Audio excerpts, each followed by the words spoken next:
Semangat pagi! Apa kabar kalian semuanya? Semoga dalam keadaan sehat dan tetap semangat. Materi kita minggu ini adalah mengenai usaha dan energi. Pada pembelajaran sebelumnya, kita membahas hukum Newton untuk menganalisis gerak benda. Informasi besar gaya dan massa diperlukan untuk menentukan besar percepatan. Informasi nilai percepatan bisa digunakan untuk menentukan kecepatan atau perpindahan yang dialami benda dalam selang waktu yang ditentukan. Pada materi ini, kita akan menggunakan pendekatan yang berbeda, di mana untuk menganalisis gerak suatu benda atau menentukan keadaan akhir gerak suatu benda, kita akan menganalisisnya menggunakan konsep usaha dan energi. Ketika gaya yang dikenakan pada suatu benda menyebabkan benda itu berpindah, maka dikatakan bahwa benda dikenai usaha, atau bisa juga disebut gaya melakukan usaha. Jadi, ada 3 unsur dalam usaha. 1. Gaya. 2. Perpindahan. 3. Penyebab. Oke, ini adalah contoh-contoh dari usaha. Secara matematis, definisi usaha dapat dituliskan dengan persamaan W sama dengan F dikali D dikali cos theta. Tidak semua gaya yang bekerja pada suatu benda bisa menghasilkan perpindahan.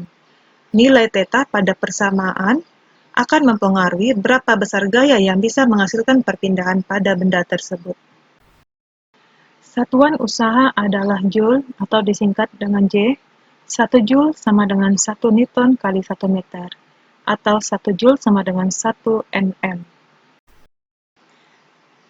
Untuk menentukan besar sudut antara gaya dan perpindahan, silakan diperhatikan gambar. Pada gambar A, gaya yang dikenai pada benda searah dengan perpindahan. Oleh karena itu, sudut antara gaya dan perpindahan adalah 0 derajat. Pada gambar B, gaya yang bekerja pada benda berlawanan arah dengan perpindahan. Sudut antara gaya dan perpindahan adalah 180 derajat. Pada gambar C, gaya mengarah ke atas dan perpindahan ke arah kanan, sehingga sudut antara gaya dan perpindahan adalah 90 derajat atau tegak lurus. Soal latihan nomor 1. Hitunglah usaha yang dilakukan masing-masing gaya. Pada diagram A, gaya sebesar 100 Newton dikenai pada benda bermassa 15 kg, sehingga benda berpindah ke kanan sejauh 5 meter. Pada diagram B, gaya sebesar 100 Newton membentuk sudut 30 derajat terhadap arah mendatar, memindahkan benda ke kanan sejauh 5 meter. Pada diagram C, gaya ke arah atas menarik benda bermassa 15 kg ke ketinggian 5 meter dengan kecepatan tetap. Nomor 2. Seorang insinyur roller coaster ingin mendesain kemiringan rel yang cocok sehingga roller coaster dengan massa 2000 kg dapat ditarik hingga ketinggian 60 meter. Insinyur tersebut melakukan percobaan dengan data di bawah ini.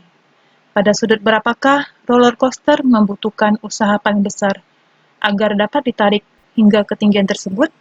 Lengkapi data di bawah ini untuk memperoleh jawaban yang benar. Nah, dari data di bawah, angle itu artinya sudut, force adalah gaya, distance adalah ketinggian, sedangkan word adalah usaha. Terima kasih Ananda semuanya atas perhatiannya, selamat belajar. Semoga Ananda tetap semangat dan bisa mengerjakan tugas-tugasnya dengan baik. Salam sehat selalu.